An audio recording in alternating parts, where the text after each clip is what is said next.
पहलगाम आतंकी हमले में शहीद हुए 26 देश के नागरिकों को श्रद्धांजलि देने के साथ सर्वप्रथम मैं हिंदुस्तान की फौज को नमन करना चाहूँगा। देश की फौज के पराक्रम को कोटि कोटि नमन करना चाहूँगा। देश की फौज का मैं धन्यवाद करना चाहूँगा कि ये फौज, ऐसी फौज, दुनिया की सबसे बेहतरीन फौज अगर कहीं की है तो भारतवर्ष की देश की फौज है, जिसने हमेशा तिरंगे को ऊपर रखने का कार्य किया। और देश की फौज का पराक्रम कोई चर्चा का विषय भी नहीं है। बार बार सत्ता पक्ष की तरफ से देश की फौज के पराक्रम को लेकर बात कही जा रही है। इसमें हम सब शामिल हैं। आप प्रस्ताव लाइए, देश की फौज के पराक्रम को नमन करने का प्रस्ताव लाइए, हम आपका साथ देंगे। नहीं तो हम प्रस्ताव ला रखते हैं, आप हमारा साथ दीजिए। यह चर्चा का विषय नहीं है। चर्चा का विषय यह है कि फौज ने तो अपना काम किया, लेकिन क्या सत्ता पक्ष में बैठे हुए नेताओं ने अपना काम किया कि नहीं किया, यह चर्चा का विषय है। चर्चा का विषय यह है कि सत्ता पक्ष की कार्यप्रणाली क्या रही ऑपरेशन सिंदूर के समय। और हमारा देश लोकतंत्र है, विपक्ष की जिम्मेदारी है। यदि सत्ता पक्ष अपनी जिम्मेदारी में कहीं कमी छोड़ता है तो विपक्ष की जिम्मेदारी है उस कमी को, उस खामी को देश के जनता के सामने रखे। यह हमारी जिम्मेदारी है इस प्रजातंत्र में। विपक्ष ने अपनी जिम्मेदारी उस समय निभाई जब पहलगाम पे आतंकी हमला हुआ, और हमने कहा कि हम आपके साथ हैं। हमने कहा कि दुश्मन को मुंह तोड़ जवाब दो, पूरा देश आपके साथ है, विपक्ष आपके साथ है। लेकिन आपने क्या किया? आपने सर्वदलीय बैठक रखी, लेकिन सर्वदलीय बैठकों में प्रधानमंत्री जी नहीं शामिल हो पाए। उनकी व्यवस्था दिखाई गई। अगर उन दिनों में उनकी व्यवस्था थी तो दिन बदले जा सकते थे, और अगर दिन में व्यवस्था थी तो रात के 12 बजे भी अगर आप सर्वदलीय बैठक रहते तो हमारे नेता, देश के विपक्ष के नेता सब आने के लिए तैयार थे। दुनिया में एक शक्ति प्रदर्शित होती भारत के लोकतंत्र की कि सब एक हैं, लेकिन आपने वो मौका चूक गए आप।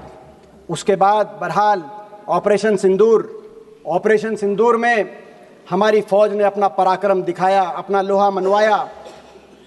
और एक ऐसा समय आया 9 तारीख के बाद जब दुनिया ये मानने लगी कि हिंदुस्तान की फौज का अपर हैंड है, हम एडवांटेजियस पोजीशन में हैं, हम दुश्मन के गले के नजदीक हैं।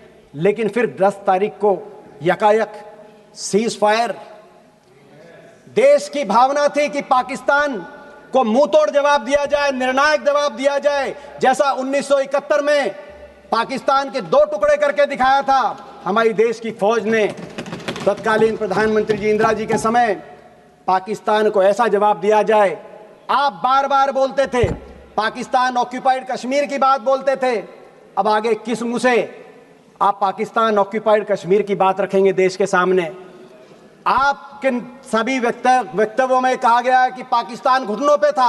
आप ही कह रहे हैं अगर पाकिस्तान घुटनों पे था तो सीज फायर की, जो सीज फायर जिसको आपने स्वीकृति दी और आप कह रहे हैं कि हमने सीज फायर को माना, अगर पाकिस्तान घुटनों में था तो सीज फायर की क्या जस्टिफिकेशन है? मगर दुख तो तब हुआ, देश के दिल में दुख हुआ कि देश की जो भावनाएं थी उन भावनाओं पे विराम, युद्ध विराम, पाकिस्तान की ईंट से ईंट बजाने की भावनाओं पे विराम अमेरिका की एक ट्वीट ने आपके युद्ध विराम की घोषणा से पहले की। उसके बारे में मैं आऊंगा, लेकिन ये सीज फायर की क्या शर्तें थी देश के सामने आपको रखना चाहिए। मगर इन शर्तों के साथ साथ युद्ध विराम से पहले भी एक रणनीतिक चूक हुई। आज राजनाथ सिंह जी कह रहे थे कि कांग्रेस के समय यह रणनीतिक चूक हुई पाकिस्तान को लेकर। सबसे बड़ी रणनीतिक भूल उस समय हुई, आदरणीय विदेश मंत्री जी बैठे जब इन्होंने टेलीफोन करके कहा कि हम केवल आतंकी ठिकानों को निशाने पे ले रहे हैं, मगर हम किसी मिलिट्री या सिविलियन ठिकानों को निशाने पे नहीं ले रहे। जब ये कहा आपने स्वीकार किया, एक तरीके से क्लीन चिट दी पाकिस्तान की आर्मी और सरकार को, और अलग अलग दृष्टि से आपने देखा पाकिस्तान, जबकि आपके सारे ही स्पीकर्स कह रहे हैं, मान रहे हैं और देश मानता है, दुनिया को पता है कि पाकिस्तान की सरकार, पाकिस्तान की आर्मी और इन आतंकियों में कोई भेद नहीं किया जा सकता। ये एक हैं। मगर आपने स्वयं टेलीफोन करके अलग अलग दृष्टि से देखने का काम किया कि केवल हम आतंकी ठिकानों को, ये जो रणनीतिक भूल हुई है इतिहास में हमेशा, ये बात पाकिस्तान को एक आपने मौका दिया ये कहने के लिए। विदेश मंत्रालय की क्या भूमिका रहती है देश में? विदेश मंत्री का काम कोई स्कूल, कॉलेज या सड़क बनाना नहीं होता। विदेश मंत्रालय का काम होता है दुनिया में अपने दोस्त मुल्कों की संख्या को बढ़ाना। विदेश मंत्रालय की और विदेश नीति की आपकी सच्चाई 11 साल की तब सामने आई जब ये टकराव की स्थिति पैदा हुई। कितने देश आपके साथ आके खड़े हुए और कितने देशों ने खुल के पाकिस्तान का साथ दिया, दुनिया ने देखा। और ये बात कबूलनामा अभी मेरे मित्र जय पांडा भी कह रहे थे कि देशों की तरफ से पढ़ रहे थे कि उस देश ने आतंकी हमला का निंदा करी और उस देश ने निंदा करी। मैं पूछना चाहता हूं, एक देश का नाम बताओ जिसने आतंकी हमले की निंदा भी करी और यह भी कहा कि पाकिस्तान इसके पीछे है और हम पाकिस्तान की भी निंदा करते हैं। एक देश ने पाकिस्तान की निंदा नहीं करी। और दूसरी तरफ पाकिस्तान के साथ देने वालों की देशों में चीन, टर्की, अजरबैजान, मलेशिया जैसे देशों की, और आपके साथ एक ने भी बयान नहीं दिया। और ये बात आपको भी पता है, 11 साल की आपकी विदेश नीति, दुनिया में जो भ्रमण प्रधानमंत्री जी ने किया, विदेश मंत्री जी आपने किया, बाकी अधिकारियों ने किया, उसका सच तब सामने आया जब इस घटना के बाद आपको सांसदों पर अपना विश्वास व्यक्त करते हुए सांसदों के प्रतिनिधि मंडल भेजने पड़े। 11 साल से आप क्या कर रहे थे दुनिया में के चप्पे चप्पे में घूम के, जब आपको सांसदों पे आना पड़ा। दुख इस बात का, और आपकी विदेश नीति की दूसरी बड़ी कमी, बहुराष्ट्रीय संस्थाओं ने उस एक महीने में जिस तरीके से पाकिस्तान का साथ दिया और आप उसको रोकने में असफल साबित हुए। जिस तरीके से IMF ने 1 बिलियन का लोन, जब टकराव चल रहा था, शायद दुनिया के इतिहास में पहली बार हुआ होगा, IMF ने $1 बिलियन का लोन सैंक्शन किया, जिसका विरोध भी आपने किया, लेकिन आपके विरोध को IMF ने नहीं सुना। वर्ल्ड बैंक ने $40 बिलियन के निवेश का प्रस्ताव पारित किया, तो उसी महीने ADB ने उसी मई के महीने में $800 मिलियन का लोन पाकिस्तान के लिए स्वीकृत किया। दूसरी तरफ यूनाइटेड नेशंस सिक्योरिटी काउंसिल के अंदर पाकिस्तान को काउंटर टेररिज्म ग्रुप का को चेयरमैन बनाया गया, डकैत के हाथ को थानेदार बनाया गया, आप रोक नहीं पाए। और FATF financial action task force, जिसमें 2011 में पाकिस्तान को ब्लैक लिस्ट किया गया था, FATF में ग्रे लिस्ट में डाला गया था 2011 में UPA सरकार के समय, और 2022 में उसको FATF से ग्रे लिस्ट और ब्लैक लिस्ट से पाकिस्तान को बाहर निकला, लेकिन आप उसको रोक नहीं पाए। आपकी विदेश नीति में कमी, दूसरी कमी वहां है जब दुनिया के मुल्कों ने, अमेरिका और रूस जैसे मुल्कों ने भी हिंदुस्तान और पाकिस्तान को बराबर तोल दिया। ये कैसे संभव है? हम इसको कैसे मान सकते हैं? एक मुल्क आतंकवाद को पोषित करने वाला मुल्क है और दूसरा मुल्क आतंकवाद से पीड़ित मुल्क है। हम अंतर्राष्ट्रीय ऑर्डर की लड़ाई लड़ रहे हैं, लेकिन आपने देखा बार बार सभी मुल्कों ने बराबर तोल दिया। आपकी विदेश नीति की तीसरी बड़ी असफलता अमेरिका को लेकर है। यह वही अमेरिका है, हमारे इतिहास में समय समय पर अमेरिका को जब आंख दिखाने की बात आई तो हमने आंख भी दिखाई, और जब हाथ मिलाने की और मधुर संबंधों की बात आई तो पिछले 2 दशकों में अमेरिका से संबंधों में सुधार भी हुआ। हमने उतार चढ़ाव अमेरिका से संबंधों में देखा है। 1971 में जब अमेरिका ने आंख दिखाई थी कि आप बांग्लादेश के अंदर अपनी फौज मत भेजिए, तो इंदिरा जी ने मुंह तोड़ जवाब दिया था और बांग्लादेश के अंदर हमारी फौज गई थी। आंख दिखाई हमने। परमाणु परीक्षण की जब बात आई तो चाहे इंदिरा जी के समय परमाणु परीक्षण हुआ हो, चाहे अटल जी के समय परमाणु परीक्षण हुआ हो, अमेरिका ने जब रोकने की कोशिश करी तो हिंदुस्तान ने आंख दिखाई और अमेरिका के दबाव को नहीं माना। ये वही अमेरिका है। लेकिन जब अमेरिका से हाथ मिलाने की बात आई, सपोर्ट की बात कर रहे थे, सपोर्ट का लेटर्स पढ़ रहे थे जय पांडा भी मौजूद थे जब राष्ट्रपति ओबामा आए थे। जब मित्रता की बात आई और 26/11 हुआ मुंबई में, तो राष्ट्रपति ओबामा वॉशिंगटन से दिल्ली आए। जॉइंट संसदीय सेशन में मैं भी एक सांसद था, जय पांडा भी एक सांसद थे, और राष्ट्रपति ओबामा ने कहा कि पाकिस्तान के अंदर टेररिस्ट के सेफ हेवन को बर्दाश्त नहीं किया जाएगा। और हिंदुस्तान ये साथ देने निभाने की बात, हाथ भी मिलाया और नजर भी आंख भी मिलाई। मगर अमेरिका, आज आपको यही नहीं पता अमेरिका के साथ आप हाथ मिलाना चाहते हो या उनको आंख दिखाना चाहते हो। और अमेरिका के राष्ट्रपति ने 28 बार कहा कि सीज फायर हमने कराया। उससे भी चिंतनीय बात उन्होंने कहा व्यापार के धौंस दे के दिखाया।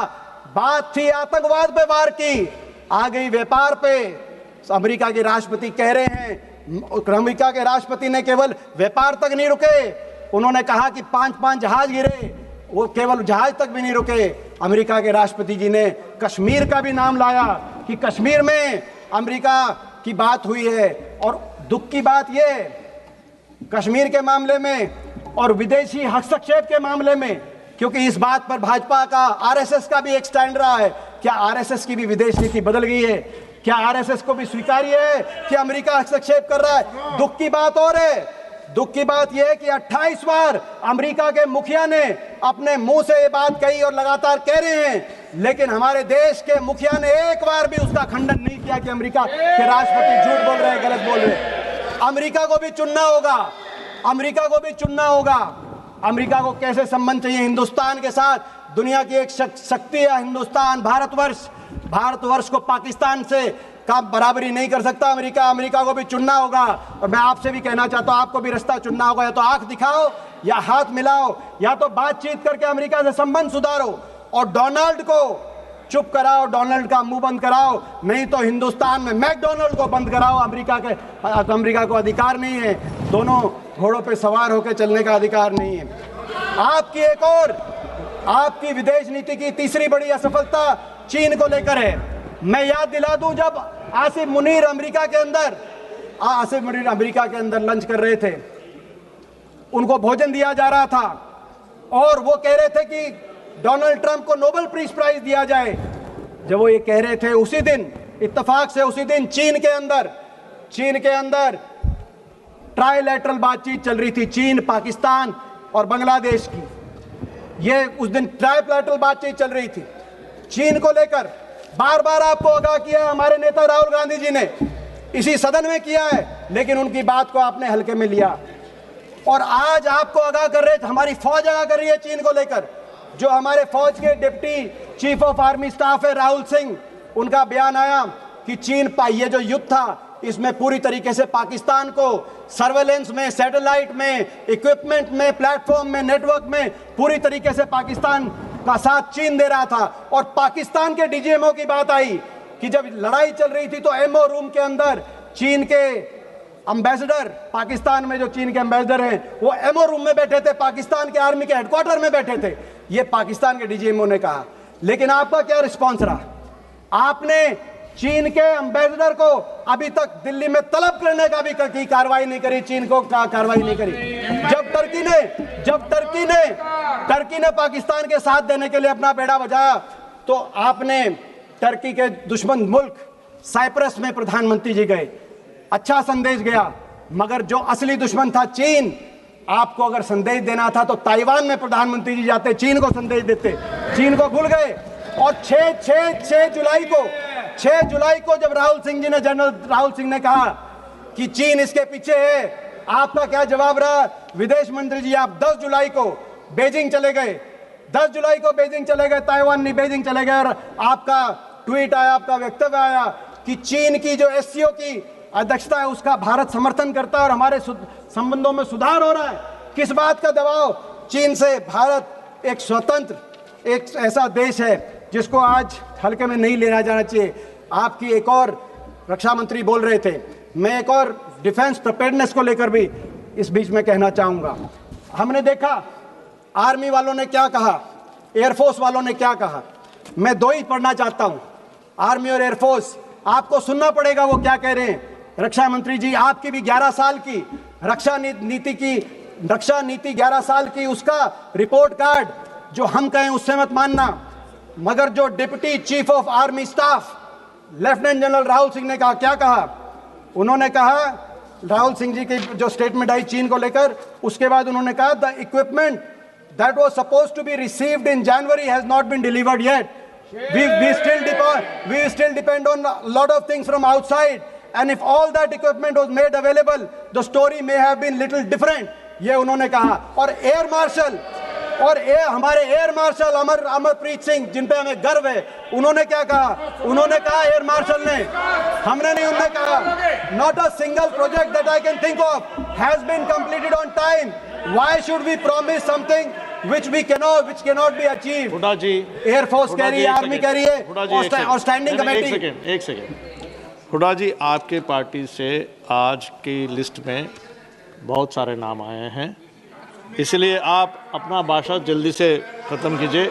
और एक सेकेंड, एक ही सेकेंड, 1 सेकेंड, एक सेकेंड, हुड्डा जी, एक सेकेंड, हुड्डा जी, एक सेकेंड, नहीं, एक सेकेंड, नहीं, एक सेकेंड, आपको एक सेकेंड, हुड्डा जी, एक सेकेंड रुकिए। यदि सभा की सहमति हो तो सभा की कार्यवाही आज रात 12 बजे तक बढ़ा जाएगा। है? थैंक यू, धन्यवाद। आप कंक्लूड कीजिए। केवल उन्होंने नहीं कहा, आदरणीय रक्षा मंत्री जी, केवल उन्होंने नहीं कहा, स्टैंडिंग कमेटी, क्योंकि संसदीय स्टैंडिंग कमेटीज की रिपोर्ट पर आपकी सरकार ध्यान नहीं देती। 2018 की रिपोर्ट, 2023 की रिपोर्ट क्या कह रही थी आपको?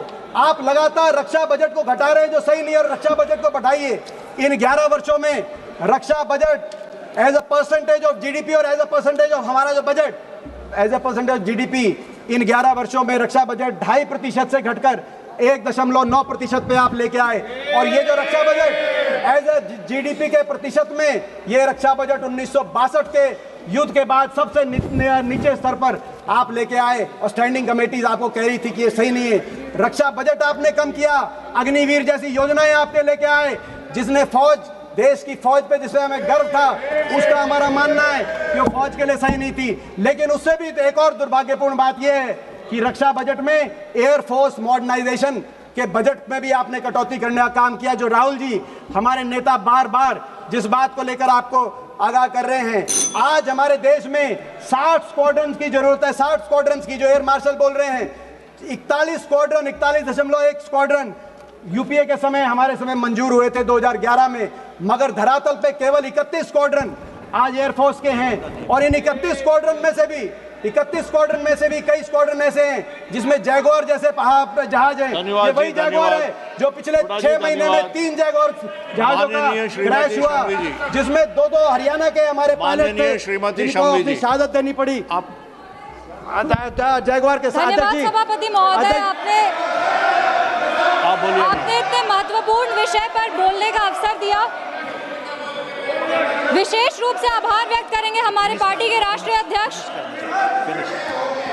Madam, 1 second. अध्यक्ष जी, मेरी यही मांग है कि हमारी आज हमारा सुझाव माने तो ये माने कि हमारी फौज को, हमारी एयरफोर्स को आधुनिकता से लैस किया जाए, बजट को बढ़ाया जाए। जो आज हमारी एयरफोर्स के अंदर जिस तरीके से मजबूती, आज 2 फ्रंट 3 फ्रंट वॉर की बात चल रही है। आज पाकिस्तान 82% अपने हथियार चीन से ले रहा है, तो बांग्लादेश 71% अपने हथियार चीन से ले रहा है। ऐसे में नेटवर्क, प्लेटफॉर्म हर तरीके से आधुनिकता से लैस किया जाए। अब वो ऑपरेशन सिंदूर आप कह रहे जारी है, क्रिकेट जारी मत करो ऑपरेशन सिंदूर के साथ, और करना है तो हमारी देश की फौज को मजबूत करने का आप काम करिए, हम साथ देंगे। धन्यवाद। धन्यवाद सभापति महोदय, आपने ऑपरेशन सिंदूर